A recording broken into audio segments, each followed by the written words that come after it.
பொதுவாக உள்ளாட்சி மன்ற கூட்டம் அப்படின்னா அங்கே கோரிக்கைகள் எழும்பும், அது தொடர்பான விவாதங்கள் நடக்கும். ஆனால் இன்னைக்கு சேலம் மாவட்டம் தம்மம்பட்டி பேரூராட்சி மன்ற கூட்டத்தில் தண்ணீர் பாட்டில் வீச்சு சம்பவம் நடைபெற்றிருக்கு.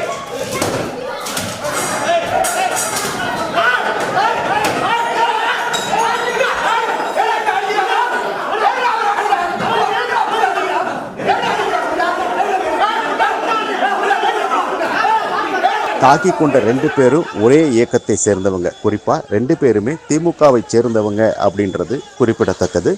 இந்த பேரூராட்சி மன்றத்தில் தலைவர் அணி, துணைத் தலைவர் அணி என்று திமுகவினரே 2 பிரிவாக பிரிந்து கிடப்பது தான் இந்த தாக்குதலுக்கு காரணம்னு சொல்லப்படுது.